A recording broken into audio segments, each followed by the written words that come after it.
South ఇండియాలోనే అతి తక్కువ ధరలకే నాణ్యమైన రత్నాలని అందించే ఏకైక సంస్థ 6 JVR.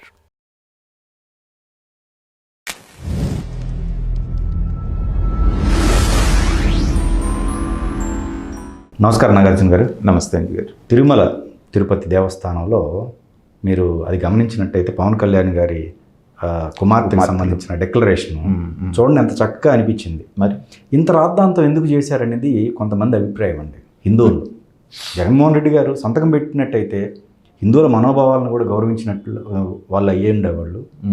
ఇలా చేసి ఉండకపోతే బాగుండేది అనేది కూడా అభిప్రాయం అండి. అదేనండి నేను అనేది.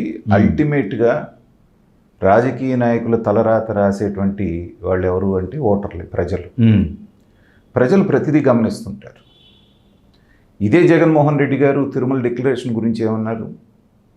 నేను 4 గోడల మధ్య బైబిల్ చదువుకుంటాను, మసీదుకి వెళ్తే నేను ముస్లింని, హిందూ దేవాలయానికి వెళ్తే నేను హిందువుని, నా మతం మానవత్వం, రాసుకొని పోండి డిక్లరేషన్లో నేను సంతకం పెట్టేది ఏంటని ఆయన అన్నాడు. ఏది అధికారంలో లేనప్పుడు, అధికారంలో ఉన్నప్పుడు ఎదురు పెట్టలేదు. రైట్. అదే ఇవాళ బలమైన నాయకుడిగా ఉండి ప్రభుత్వంలో స్టేక్ హోల్డర్ అయినటువంటి పవన్ కళ్యాణ్ గారు డిప్యూటీ చీఫ్ మినిస్టర్ అయ్యుండి కూడా తనని కావాలంటే ఎవరు అడగరు. మరి అవతల జగన్మోహన్ రెడ్డి పెట్టలేదు కదా నేను ఎందుకు అనొచ్చు.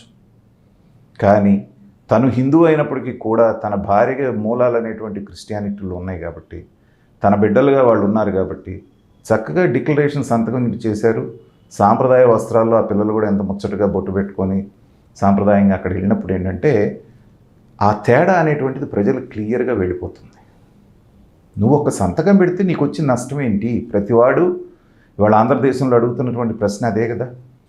ఒక సంతకం పెడితే నీకేమన్నా అపవిత్రం అయిపోతావా, ఇదేమన్నా తగ్గిపోతుందా అనేటువంటి దీంట్లో ఇప్పుడు మరి ఎలక్షన్లు వచ్చినప్పుడల్లా ముస్లిం టోపీ నెత్తిన పెట్టుకొని తిరుగుతూనే ఉంటావుగా, నువ్వు అన్ని వేషాలు వేస్తావుగా, ఆటో వాళ్ళు వస్తే ఆటో డ్రైవర్ వేషం వేసుకుంటావు. ఇలాంటప్పుడు అఖిలాండ కోటి బ్రహ్మాండ నాయకుడైనటువంటి వెంకటేశ్వర స్వామి ముందు నీకు ఆ ఈగో ఏంటి? హిందువులందరికీ కూడా వాళ్ళు నొచ్చుకుంటున్న విషయం అది. ఇప్పుడు రేపైనా పెట్టాల్సిందే కదా సార్. నేను పెట్టను అంటే ఎంట్రీ లేదు కదా అక్కడ. కాబట్టి వాటిని ఉన్నటువంటి కస్టమ్స్ని గౌరవించి వెళితే సక్రమంగా వెళ్ళి రావచ్చు. లేదు నేను చేయను అంటున్నావు అంటే ఏంటంటే మళ్ళీ అక్కడ ఒక అల్లరి క్రియేట్ చేసి దాని ఎదుగో నన్ను రానివ్వలేదని చెప్పుకోవటమే. కానీ దాని మూలన వాళ్ళకి అర్థం కాదు ఏంటంటే పదే పదే వాళ్ళే నవ్వులు పాలవుతున్నారు. నాకు మనం అంటూ ఇంత రాద్ధాంతం ఎందుకు? ఓ సంతకం పెట్టేస్తే అయిపోలేదు. దానికి ఎన్ని మాటలు మాట్లాడారు? ఇదేమి దేశం, ఇదేది లౌకిక రాజ్యం, ఇలాంటి చోట మనం ఉంటున్నామా?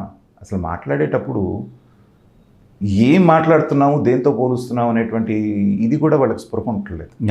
ఆ పొనవోళ్ళు అంటాడేమో పందికొవ్వుని బంగారంతో నువ్వు దీన్ని తీసుకొచ్చి ఏమో రాయితో పోల్చడం అంటే వీళ్ళకి ఏమన్నా మెంటల్ బ్యాలెన్స్ ఏమన్నా తప్పిందా అనేటువంటి భావన కూడా ప్రజల్లో వస్తూ ఉంది.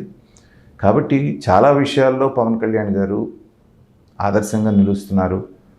అధికారం వచ్చిన తర్వాత ఇంకా కూడా సౌమ్యంగా తయారయ్యాడు. మొన్న ఇది జరిగిన తర్వాత ఒక సందర్భంలో ఆవేశపడి మాట్లాడటం చూసామే కానీ గతంలో పవన్ కళ్యాణ్ గారు ఇప్పుడు కనపడట్లేదు. కాబట్టి ఏంటంటే అధికారంలోకి మీరు రాగానే మీ ప్రవర్తన మారాలి, ఇంకా కూడా మీరు వినయంగా బిహేవ్ చేయాలి. అది క్లియర్గా ఇందాక నేను అన్నట్టు జగన్మోహన్ రెడ్డి గారి మనస్తత్వానికి, పవన్ కళ్యాణ్ గారి సంస్కారానికి అక్కడ క్లియర్ కట్ తేడా అనేటువంటిది ప్రజలకి తెలుస్తూ ఉంది. అది వాళ్ళు తెలుసుకోలేకపోవడం అనేటువంటిది వాళ్ళ దురదృష్టం.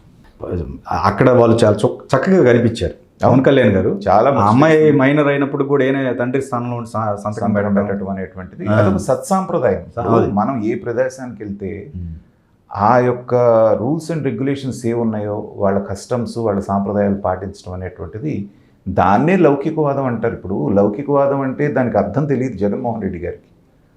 ఆయన ఏమనుకుంటున్నాడంటే లౌకికవాదం అంటే ఎక్కడికంటే అక్కడికి నన్ను రాణిస్తేనే లౌకికవాదం అంటున్నారు. అది కాదు. నీ మతాన్ని నువ్వు ఇది చేసుకుంటూనే పరమతం వాళ్ళకు ఉన్నటువంటి నమ్మకాలని గౌరవించడం అనేటువంటిదే లౌకికవాదం. దానికి అర్థం తెలియకుండా వీళ్ళు ఏదో మాట్లాడేస్తే ఏమవుతుందంటే ప్రజల్లో పల్సనవటం తప్పితే వేరే ఏం లేదు.